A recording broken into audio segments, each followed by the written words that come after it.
Hello students, कैसे हैं आप सभी लोग। मैं हूं Puja Singh and welcome back to my channel accounting master class.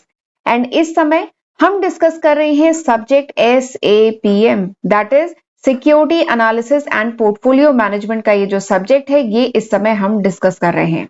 And इस सीरीज में आज मेरा 33 लेक्चर वीडियो है। 32 लेक्चर वीडियो मैं ऑलरेडी अपलोड कर चुकी हूं and this is my 33 lecture video.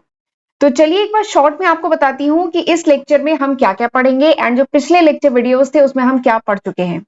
तो इस समय जो चैप्टर हम पढ़ रहे हैं, SAPM का जो चैप्टर हम लोग पढ़ रहे हैं that is about risk. Risk का चैप्टर पढ़ रहे हैं। रिस्क का क्या मतलब है, एग्जाम्पल के साथ हमने समझा था। रिस्क कितने टाइप का होता है या कह लीजिए कंपोनेंट ऑफ रिस्क, ये हम पढ़ चुके हैं। तो हमने देखा था रिस्क मेन दो टाइप का होता है, एक होता है सिस्टमैटिक रिस्क और एक होता है अनसिस्टमैटिक रिस्क। सिस्टमैटिक रिस्क जो होता है तीन टाइप का होता है, और एक होता है इंटरेस्ट रेट रिस्क, एक होता है परचेजिंग पावर रिस्क एंड एक होता है मार्केट रिस्क। तो ये तीन टाइप के होते हैं सिस्टमैटिक रिस्क।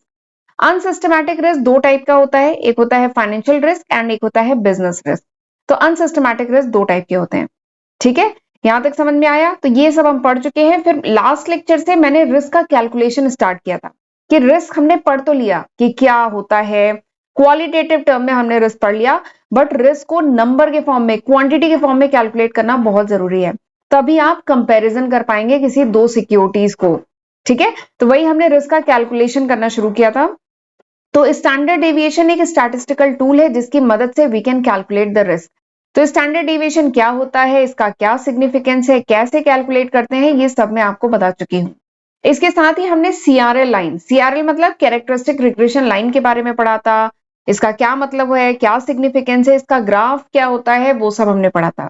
एंड पिछले लेक्चर में मैंने आपको बीटा का जो थ्योरेटिकल पार्ट है वो हमने बताया था। ठीक है, वो डिस्कस किया था, बीटा क्या होता है, क्या सिग्निफिकेंस है, ये पढ़ लिया था। लेकिन इसका कैलकुलेशन पार्ट रह गया था। तो आज के लेक्चर में हम वही करने वाले हैं। आज हम पढ़ेंगे कि बीटा कैलकुलेट कैसे करते हैं। ठीक है, किसी भी सिक्योरिटी का जो बीटा होता है इसका मतलब क्या है, उसका सिग्निफिकेंस क्या है, ये तो हम पिछले लेक्चर में पढ़ चुके हैं। लेकिन इसको कैलकुलेट कैसे करेंगे वो हम आज पढ़ेंगे। ठीक है, इसके साथ ही बीटा के साथ ही अल्फा भी हमने बताया था। अल्फा क्या होता है, इंटरसेप्ट। ठीक है, ये अगर CRL लाइन है तो ये y एक्सिस पे जहां पे कट करती है दैट इज अल्फा। बीटा क्या होता है, slope of this CRL line. ठीक है, तो ये अल्फा एंड बीटा दोनों कैसे कैलकुलेट करते हैं, केवल आज बीटा ही नहीं, आज हम अल्फा भी देखेंगे कि अल्फा कैसे कैलकुलेट करते हैं। इसके साथ ही कोरिलेशन कोफिशिएंट कैसे कैलकुलेट होता है, ठीक है, वो हम देखेंगे। उसका सिग्निफिकेंस क्या है, क्या मतलब होता है, कैसे कैलकुलेट करते हैं, ये सब भी हम आज के लेक्चर में पढ़ेंगे। ठीक है, तो आज के लेक्चर में हम लोग कैलकुलेशन पार्ट देखने वाले हैं कि हम बीटा कैसे कैलकुलेट करेंगे, अल्फा कैसे कैलकुलेट करेंगे, कोरिलेशन कोफिशिएंट कैसे कैलकुलेट करेंगे एंड कोफिशिएंट ऑफ डिटर्मिनेशन, वो क्या होता है, कोरिलेशन कोफिशिएंट का स्क्वायर। ठीक है, तो कोरिलेशन कोफिशिएंट ऑफ डिटर्मिनेशन ये कैसे हम कैलकुलेट करेंगे ये भी देखेंगे। ठीक है, तो ये सारी चीजें आज के लेक्चर में हम देखने वाले हैं, पढ़ने वाले हैं। तो आज का लेक्चर काफी इंपॉर्टेंट है, तो जरूर इसको एंड तक देखिएगा। ठीक है, और मुझे पूरी उम्मीद है कि इस लेक्चर के बाद आपका जो कैलकुलेशन का पार्ट है वो अच्छे से क्लियर हो जाएगा। आपको beta, alpha and correlation coefficient, coefficient of determination, ये सब अच्छे से कैलकुलेट करना आ जाएगा। ठीक है, तो चलिए फिर आज का लेक्चर हम स्टार्ट करते हैं।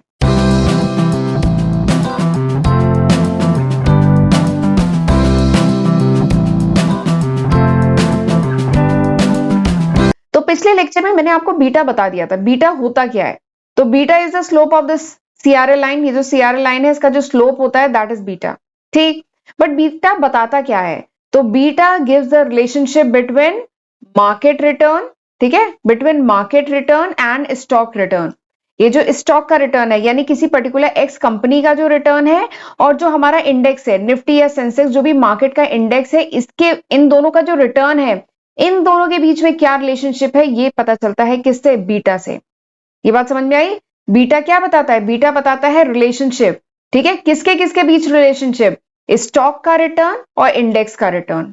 ठीक है, पर्टिकुलर किसी एक्स सिक्योरिटी, एक्स जो कंपनी है उसका रिटर्न और इंडेक्स का जो रिटर्न है, इन दोनों के बीच में क्या रिलेशनशिप है ये बताता है बीटा।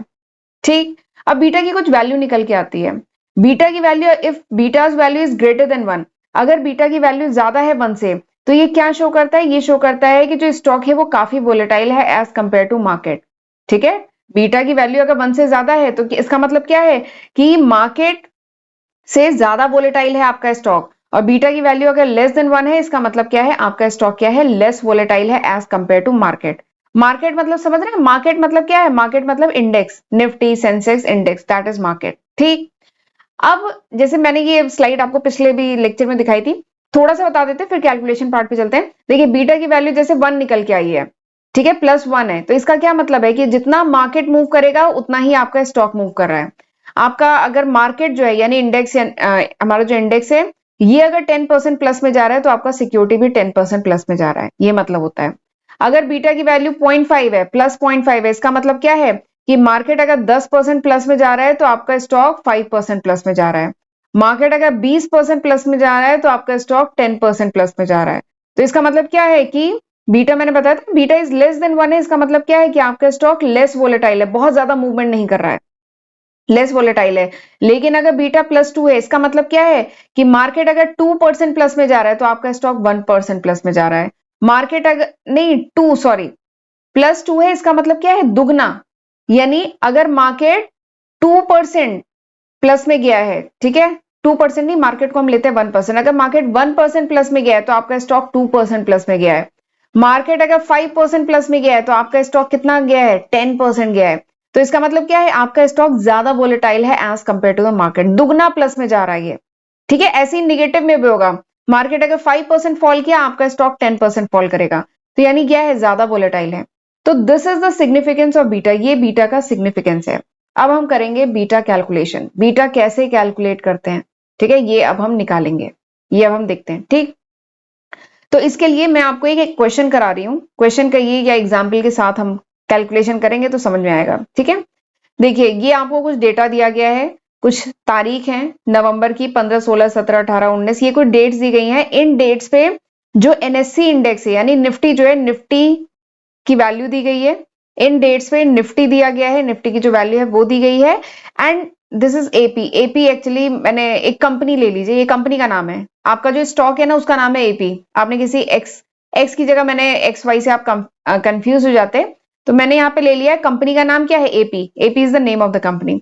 आपने इस कंपनी के स्टॉक लिए हैं, ठीक है, और इसका जो वैल्यू है, इस स्टॉक की जो वैल्यू है, 15 नवंबर को ये थी, 16 नवंबर को, 17 नवंबर, 18 नवंबर, 19 नवंबर, ये इसकी वैल्यू है, ठीक है।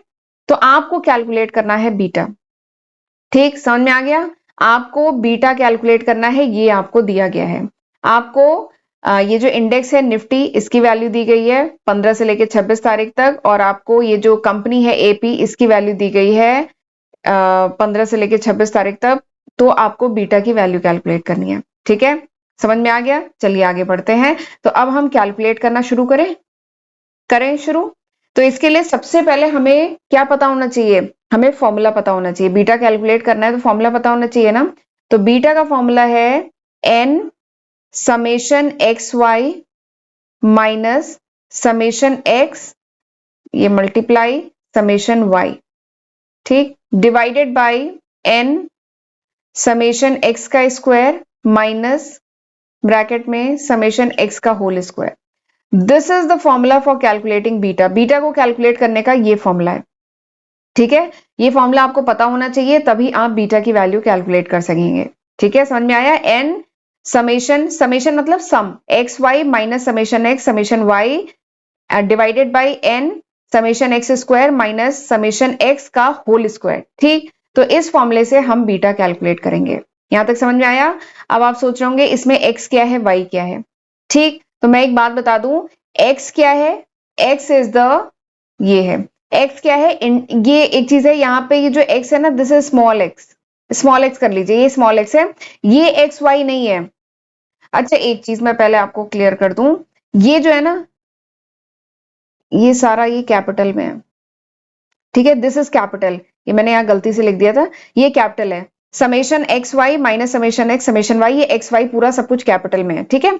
अब आप सोच रहे होंगे कि एक्स है क्या और वाई है क्या, तो बता दूं जो एक्स है वो क्या है, index return, x is the index return, ठीक। वाई क्या है, वाई क्या है, कंपनीज, जो भी स्टॉक है, जो भी कंपनी की आपके पास शेयर है, कंपनीज रिटर्न, ठीक। ये बात समझ में आ गई, इसको ध्यान रखिएगा। एक्स क्या है, एक्स है इंडेक्स का रिटर्न, वाई क्या है, कंपनी का रिटर्न, ठीक। बट यहाँ पे तो ये तो इनकी डेली की वैल्यू दी गई है ना, डेली की जो प्राइस है वो दी गई है, ये कोई रिटर्न तो है नहीं।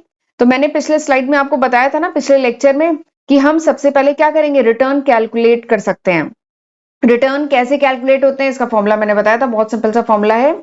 रिटर्न कैसे कैलकुलेट होगा, जैसे अगर मुझे 16 तारीख को 16 नवंबर को रिटर्न कैलकुलेट करना है कि ये जो इंडेक्स है इसका रिटर्न क्या है, तो क्या करेंगे, दिस माइनस दिस, यानी रिटर्न मुझे कैलकुलेट करना है तो कैसे करेंगे, 845.75 minus today's price minus yesterday price, yesterday क्या था ये, डिवाइडेड बाय यस्टरडे प्राइस। ऐसे ही तो रिटर्न निकलता है। रिटर्न निकालना है तो मैं क्या करूंगी, आज की price minus yesterday price divided by yesterday price. जैसे एग्जांपल के लिए कल प्राइस थी 100, आज हो गई 110, तो मुझे रिटर्न निकालना है तो मैं क्या करूंगी, आज की प्राइस माइनस कल की प्राइस डिवाइडेड बाय कल की प्राइस। तो कल की प्राइस के कंपेयर में आज क्या रिटर्न हुआ ये निकल के आ जाएगा। तो ये कितना निकल के आ जाएगा, ये निकल के, और परसेंटेज के टर्म में निकालना है तो इंटू 100 कर दो तो ये आ जाएगा ना 10%। तो इस तरीके से रिटर्न निकाला जाता है। तो सबसे पहले याद रखिए ये जो फॉर्मूला आपको बता दिया गया है इसमें एक्स और वाई है क्या, एक्स और वाई है रिटर्न, इंडेक्स का रिटर्न और कंपनी या स्टॉक का रिटर्न है। तो हमें क्या करना है, ये हो गया बीटा का formula and this is the alpha formula. Alpha बताया था ना, इंटरसेप्ट ऑन वाई एक्सिस, तो अल्फा का फॉर्मूला ये है वाई बार माइनस बीटा एक्स बार। तो अल्फा निकालने के लिए आपको बीटा पता होना चाहिए ना, तो पहले हम बीटा निकालेंगे उसके बाद हम अल्फा निकालेंगे। ठीक, और इसमें x क्या है, इंडेक्स रिटर्न, y क्या है, कंपनी रिटर्न। तो हमें जो टेबल दी गई है, ये जो क्वेश्चन में हमें टेबल दी गई है, डेट दी गई है, इंडेक्स दिए गए हैं, ठीक है, कंपनी जो एपी जो कंपनी है उसकी प्राइस दी गई है, इंडेक्स की वैल्यू दी गई है इन तारीखों की। तो हम सबसे पहले क्या करेंगे, सबसे पहले हम निकालेंगे रिटर्न। ठीक है, हम सबसे पहले क्या निकालेंगे, रिटर्न निकालेंगे। और रिटर्न का फॉर्मूला मैंने बताया ना, रिटर्न कैसे निकालते हैं, टूडेज प्राइस, ठीक है, रिटर्न कैसे निकालते हैं, today price minus yesterday price divided by yesterday price into 100, ऐसे निकलता है रिटर्न। ये देखिए निकला है, मैंने ये स्लाइड आपको पिछले लेक्चर में बताई थी ना। आपको शेयर का रिटर्न निकालना है, आज की तारीख पे कितना रिटर्न है, तो क्या करेंगे, today price minus yesterday price divided by yesterday price into 100, ठीक है, यही होता है रिटर्न। तो फिर आप क्या करेंगे, 845.75 minus 904.95 divided by 904.95 multiplied by 100, तो आ जाएगा आपका, पॉजिटिव में आए तो पॉजिटिव लिखना है, निगेटिव में आए तो निगेटिव लिखना है। तो यहाँ पे निगेटिव आ रहा है तो -6.54, तो ये आ गया -6.54, ठीक है, तो ये आ गया इसका। अब ऐसे ही इसका 17 नवंबर को क्या रिटर्न है, 17 नवंबर को रिटर्न है 874.25, यही है ना, 874.25 minus 845.75 divided by yesterday price ना, तो यानी डिवाइडेड बाय 845.75, ठीक, इनटू 100। तो ये आ जाएगा 17 नवंबर का रिटर्न। तो जितना आएगा ये आएगा 3.37, कैलकुलेशन आप कर लीजिएगा, तो ये आएगा 3.37। तो ऐसे ही आप ये इनका इनका ऐसे करके रिटर्न निकालेंगे, ठीक है। तो 16 नवंबर को रिटर्न कितना है, ये है, 17 नवंबर को ये है, 18 नवंबर को ये, 19 20, 19 के बाद 22, 2 दिन स्टॉक मार्केट बन रहा ना, सैटरडे संडे, तो 22 23 24 25 26, ठीक है। तो ये आपका 9 दिन का रिटर्न ये आ गया, ठीक, समझ में आ गया।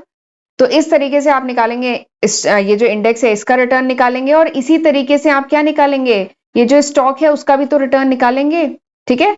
तो 16 नवंबर को कितना रिटर्न है, तो उसके लिए क्या करेंगे, दिस माइनस दिस, यानी 570, ये देखिए मैंने यहाँ पे करके रखा है 570.80 माइनस 597.80, ठीक है, ये देखिए 570 this minus this, today price, today price क्या है, 16 नवंबर का रिटर्न मुझे चाहिए, तो 570 minus 80 minus 597.80 divided by 597.80 into 100, ठीक है। तो इस तरीके से आप निकालेंगे रिटर्न, ठीक, इसको कैलकुलेट करेंगे, आएगा आपका -4.52, ठीक, निगेटिव में आए तो निगेटिव लिखेंगे, पॉजिटिव में आए तो पॉजिटिव लिखेंगे। तो इस तरीके से आप इस टेबल को कंप्लीट करेंगे, आप एक्स की वैल्यूज निकालेंगे और इसी तरीके से वाई की वैल्यूज निकालेंगे, ठीक, यहां तक हो गया। तो यानी अब हमारा एक्स और वाई निकल गया, ये फॉर्मूले के लिए मुझे जो एक्स और वाई चाहिए था ये निकल गया, ठीक है। और इसका नीचे जो सम आ रहा है इन सबको सम करेंगे, ठीक है, साइन का ध्यान रखते हुए, जो प्लस है उसको प्लस करेंगे, जो माइनस है उसे माइनस करेंगे, साइन को ध्यान रखते हुए इसका समेशन निकाल लेंगे। ठीक है, एक बार स्क्रीन क्लियर करती हूँ। साइन का ध्यान रखते हुए निकालेंगे तो ये बेसिकली क्या आ गया, ये आ गया समेशन एक्स। ये क्या है, दिस इज समेशन एक्स। ये क्या आ गया, दिस इज समेशन वाई। ये निकल के आ गया। अब इस फॉर्मूले के लिए मुझे और क्या क्या चाहिए, देखिए मुझे क्या क्या चाहिए फॉर्मूले के लिए। मुझे एक तो चाहिए समेशन एक्स चाहिए, और क्या चाहिए, समेशन वाई चाहिए, और क्या चाहिए, समेशन एक्स वाई चाहिए, और क्या चाहिए, समेशन एक्स स्क्वायर चाहिए, और क्या, समेशन वाई स्क्वायर चाहिए। ठीक है, नहीं वाई स्क्वायर नहीं चाहिए मुझे। ठीक है, समेशन एक्स चाहिए। ठीक, इतनी चीजें मुझे चाहिए।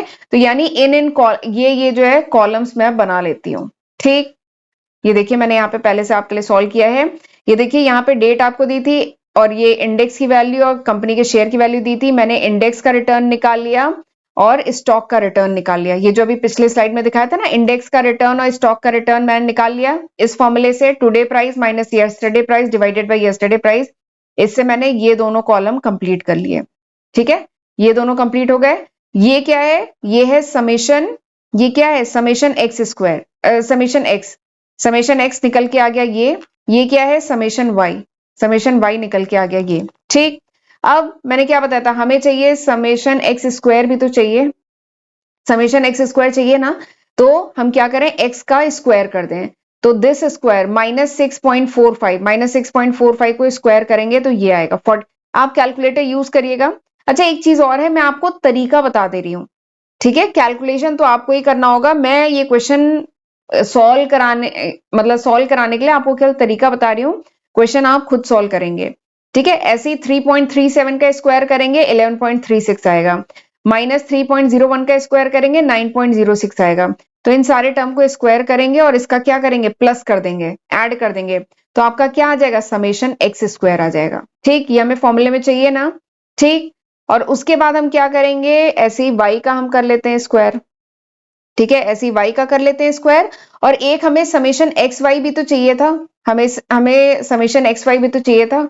तो अब हम क्या करें, एक्स का कॉलम क्या है, ये है एक्स का कॉलम, ये है वाई का कॉलम। तो दोनों को मल्टीप्लाई कर दें तो 0.6.54 -6.54 मल्टीप्लाइड बाई -4.52 कितना आ जाएगा, 29.56। कैलकुलेट करिएगा, इन दोनों को मल्टीप्लाई करिए ये आएगा, ऐसे ही इन दोनों को मल्टीप्लाई करिए ये आएगा। ठीक है, इन दोनों को मल्टीप्लाई करिए ये आएगा।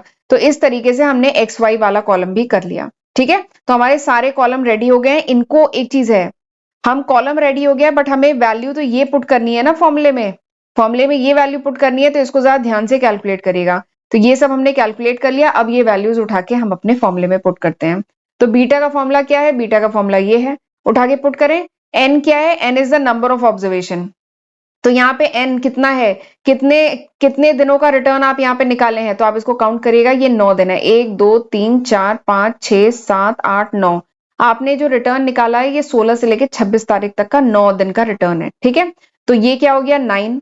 ठीक, समेशन एक्स वाई, तो देखिए समेशन एक्स वाई क्या है, एक बार स्क्रीन को क्लियर करती हूँ। समेशन एक्स वाई क्या है, समेशन एक्स वाई है ये 91.32, तो आपने रखा 91.32। ठीक, फिर क्या, समेशन एक्स समेशन वाई। तो देखिए समेशन एक्स कितना है ये, समेशन वाई कितना है ये। ठीक है, तो पुट करें, आ गया -7.09 और 0.78, ये आपने पुट किया।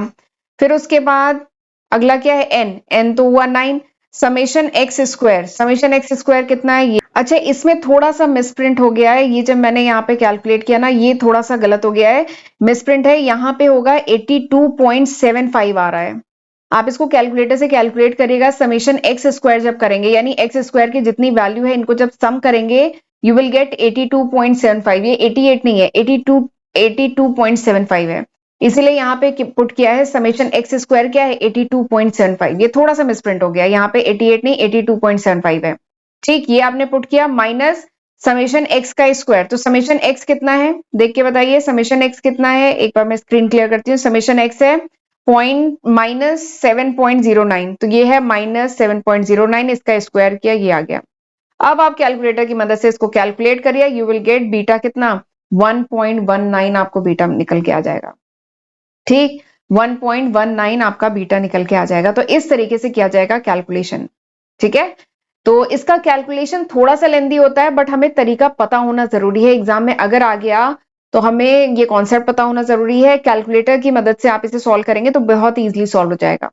ठीक है, इसमें क्या है, एक्स जो रिटर्न, ये जो एक्स है ये बात ध्यान रखिएगा, एक्स क्या है, इंडेक्स रिटर्न है, वाई क्या है, स्टॉक रिटर्न है। और जैसे अगर आपने स्टैट्स पढ़ा होगा तो जैसे स्टैट्स में कैलकुलेशन करते थे ना, बस वही है। एक कॉलम आपको एक्स स्क्वायर का बनाना होगा, एक कॉलम आपको एक्स वाई का बनाना होगा। क्यों बनाना होगा? क्योंकि ये इसकी जो वैल्यूज है आपको फॉर्मूले में पुट करनी है, इसलिए। ठीक है, और फिर आप ये वैल्यू पुट करेंगे, you will get the beta. अब अल्फा देख लेते हैं, अल्फा कैसे निकलेगा। तो अल्फा का फॉर्मूला पता है तो आप आसानी से निकाल लेंगे। क्या है, वाई बार माइनस बीटा एक्स बार। ठीक है, तो वाई बार क्या है, वाई बार कैसे निकलेगा, वाई बार निकालने के लिए वाई बार क्या है, वाई देखिए इसमें हम देखते हैं वाई बार कैसे निकलेगा, y divided by number of observation. Y bar क्या होता है, y bar is y divided by number of observation. तो वाई की वैल्यू क्या है, 0.78 डिवाइडेड बाई 9। ठीक है, 0.78 डिवाइडेड बाई 9। ऐसे ही एक्स बार क्या होगा, एक्स बार क्या है, -7.09 डिवाइडेड बाई 9। ठीक है, -7.09 डिवाइडेड बाई 9। तो ये आ गया वाई बार, ये आ गया एक्स बार। ठीक है, अब इनकी वैल्यू उठा के आप इस फॉर्मूले में पुट करेंगे। वाई बार एक्स बार हमने पुट किया, और बीटा की वैल्यू अभी हमने निकाली 1.19 निकाली। तो ये सारी वैल्यूज आप पुट करेंगे, यू विल गेट अल्फा, आपकी अल्फा की वैल्यू निकल के आ जाएगी। कैलकुलेशन पार्ट में नहीं कर रही हूं, कैलकुलेशन आप खुद करिएगा, मैं केवल आपको तरीका बता रही हूं। ठीक है, तो अल्फा की वैल्यू निकल आई, बीटा की वैल्यू निकल आई, तो आपकी जो CRL line, characteristic regression line का जो इक्वेशन मैंने बताया था, ये आपका बन गया। ठीक है, कैरेक्टरिस्टिक रिग्रेशन लाइन का इक्वेशन मैंने ये बताया था ना, इसमें अल्फा बीटा क्या है, अल्फा बीटा की वैल्यू निकालनी है, तो अल्फा बीटा की वैल्यू आपने इस तरीके से निकाली। तो इस तरीके से होगा कैलकुलेशन। ठीक है, चलिए आगे बढ़ते हैं। अब मैं आपको बताती हूँ कोरिलेशन कोफिशिएंट। ठीक, बट उससे पहले मैं थोड़ा सा बताना चाहती हूँ, ये लिस्ट ऑफ सब्जेक्ट है जो मैं आज की तारीख यानी मार्च 2024 तक अपने फर्स्ट चैनल और सेकंड चैनल पे अपलोड कर चुकी हूँ। ये सारे सब्जेक्ट हैं जो मैं अपलोड कर चुकी हूँ, तो जरूर इनका फायदा उठाइएगा, इनकी हेल्प से पढ़िएगा, और खुद भी पढ़ना है और अपने फ्रेंड्स के साथ भी जरूर शेयर करना है। ठीक है, एंड मेरे दोनों चैनल को ही जरूर सब्सक्राइब करिएगा। ये मेरा फर्स्ट चैनल है एंड पूजा सिंह के नाम से मेरा सेकंड चैनल है। दोनों का लिंक आपको डिस्क्रिप्शन में मिल जाएगा। एंड लेक्चर यूजफुल लगे तो लाइक करना मत भूलिएगा, एंड कमेंट करके भी मुझे जरूर बताइएगा कि हाउ वाज दिस लेक्चर, ये लेक्चर कैसा था, आपको समझ में आया कि नहीं आया। ठीक है, एंड अगर आपको मेरे चैनल पे अपलोडेड वीडियोस के नोट चाहिए, then you can download my application from Google Play Store. आप गूगल प्ले स्टोर से मेरी एप्लीकेशन डाउनलोड कर सकते हैं। चलिए आगे बढ़ते हैं। अब मैं आपको बताती हूँ कोरिलेशन कोफिशिएंट। तो स्टार्ट्स की भी मेरे चैनल पे सेपरेट प्लेलिस्ट बनी हुई है, वहां पे मैंने आपको बताया था कोरिलेशन कोफिशिएंट क्या होता है। तो देखिए नाम क्या है, को रिलेशन, को मतलब दो, रिलेशन मतलब संबंध। ठीक है, तो कोरिलेशन कोफिशिएंट बेसिकली क्या है, ये एक स्टैटिस्टिकल टूल है, स्टैटिस्टिकल मेजर है, जो मेजर करता है रिलेशनशिप बिटवीन टू वेरिएबल, दो वेरिएबल एक्स और वाई के बीच में रिलेशनशिप बताता है। तो वही क्या है, कोरिलेशन कोफिशिएंट। ठीक, अब बात यह है कि यहाँ पे क्योंकि हम एसएपीएम का पेपर पढ़ रहे हैं, तो यहाँ पे हम रिटर्न वगैरह डिस्कस कर रहे हैं। ठीक है, रिस्क एनालिसिस कर रहे हैं, रिटर्न एनालिसिस कर रहे हैं। तो यहाँ पे हमारे एक्स और वाई जो दो वेरिएबल हैं वो क्या है, तो हमारा जो दो वेरिएबल है एक्स एंड वाई वो क्या है, स्टॉक मार्केट का रिटर्न और स्टॉक का रिटर्न। मतलब मार्केट, स्टॉक मार्केट मत बोलिए, market return basically. Market return मतलब इंडेक्स का रिटर्न। तो दो वेरिएबल क्या है, एक है इंडेक्स का रिटर्न और एक है स्टॉक का रिटर्न। ठीक है, तो कोरिलेशन कोफिशिएंट क्या है, कोरिलेशन कोफिशिएंट एक स्टैटिस्टिकल टूल है जिसकी मदद से हम कैलकुलेट कर सकते हैं रिलेशनशिप बिटवीन टू वेरिएबल, दो वेरिएबल के बीच में रिलेशनशिप मेजर कर सकते हैं। ठीक है, और यहाँ पे दो वेरिएबल क्या है, एक है इंडेक्स का रिटर्न और एक क्या है, स्टॉक का रिटर्न। ठीक, तो वही हम यहाँ पे कोरिलेशन कोफिशिएंट निकालने वाले हैं। और एक और टर्म होता है कोफिशिएंट ऑफ डिटर्मिनेशन। ठीक है, कोफिशिएंट ऑफ डिटर्मिनेशन क्या होता है, this is the square of the correlation coefficient. Coefficient of determination अगर हमें निकालना है, ठीक है, अगर निकालने के लिए कहा जाता है, ये आपको बस पता होना चाहिए, वैसे कहा नहीं जाता है जनरली, पर क्वेश्चन में पूछा जा सकता है, इस पे है क्वेश्चन बुक में। तो कोरिलेशन कोफिशिएंट ऑफ डिटर्मिनेशन क्या होता है, कुछ नहीं, कोरिलेशन कोफिशिएंट का स्क्वायर करिए, आपका कोफिशिएंट ऑफ डिटर्मिनेशन आ जाएगा। और ये क्या बताता है, ये बताता है percentage of variation in stock return, यानी स्टॉक रिटर्न में कितना वेरिएशन आ रहा है मार्केट रिटर्न के कारण। ठीक है, ये पता चलता है कोफिशिएंट ऑफ डिटर्मिनेशन से। ठीक है, चलिए अब निकालना शुरू करते हैं कोरिलेशन कोफिशिएंट। ठीक, तो हम वही वाला एग्जांपल ले रहे हैं जो अभी हमने बीटा कैलकुलेट करने के लिए लिया था ना। आपको डेट दी गई थी, इंडेक्स की वैल्यू दी गई थी, आपके कंपनी का जो भी एपी कंपनी है, मैंने नाम दिया है एपी कंपनी, उसका जो है उसकी वैल्यू दी गई थी। तो आपने एक्स निकाला, एक्स क्या है? इंडेक्स का रिटर्न। वाई क्या है? Stock return. ठीक है, फिर आपने एक एक्स स्क्वायर का कॉलम बनाया था, एक वाई स्क्वायर का और एक समेशन एक्स वाई का कॉलम बनाया था। ठीक है, तो ये डेटा हमारे पास है। अब हम कैलकुलेट करते हैं क्या? आर, कोरिलेशन कोफिशिएंट कैलकुलेट करते हैं किसके किसके बीच में? एक्स एंड वाई के बीच में। एक्स क्या है? आपका इंडेक्स का रिटर्न। वाई क्या है? वाई क्या है? Stock return. ठीक, तो कोरिलेशन कोफिशिएंट का जो फॉर्मूला है वो एकदम सेम वही फॉर्मूला है जो आपने स्टैट्स में पढ़ा था ना। जो स्टैट्स में पढ़ा था वही फॉर्मूला है, बस यहाँ पे एक्स और वाई क्या है? एक्स है आपका इंडेक्स का रिटर्न और वाई क्या है? स्टॉक का रिटर्न। बस उसको रिप्लेस कर दीजिए। ठीक है, सेम वही फॉर्मूला है जो आप स्टैट्स में यूज करते थे। तो एन क्या है? N is the number of observation, तो वो आ गया 9। समेशन एक्स वाई देखिए कितना है? समेशन एक्स वाई है 91.32, तो ये पुट कर देंगे आप 91.32। समेशन एक्स, समेशन वाई, तो समेशन एक्स कितना है? समेशन एक्स है -7.09। समेशन वाई क्या है? 0.78। ठीक है, तो आपने वही वैल्यू पुट कर दी। फिर उसके बाद अंडर रूट एन, एन क्या है? 9। समेशन एक्स का स्क्वायर, तो समेशन एक्स का स्क्वायर क्या है? 88.75, ये आ गया आपका। सॉरी, मैंने बताया था ना, ये गलती से मैंने 88 लिख दिया, दिस इज 82.75 है। तो ये आ गया 82.75 माइनस समेशन एक्स का होल स्क्वायर, तो समेशन एक्स का होल स्क्वायर, देखिए समेशन एक्स क्या है? -7.09, इसका होल स्क्वायर, इसका होल स्क्वायर कर दिया। फिर अंडर रूट एन, एन क्या है? 9। समेशन वाई का स्क्वायर, तो समेशन वाई का स्क्वायर क्या है?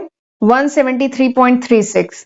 ठीक है, तो 173.36 समेशन वाई का होल स्क्वायर, तो देखिए समेशन वाई कहाँ है? समेशन वाई ये है ना समेशन वाई, 0.78 का होल स्क्वायर, तो ये आ गया 0.78 का होल स्क्वायर। ठीक है, अब कैलकुलेटर की मदद से इसको कैलकुलेट करेंगे, you will get r equals to 0.79 निकल के आ जाएगा।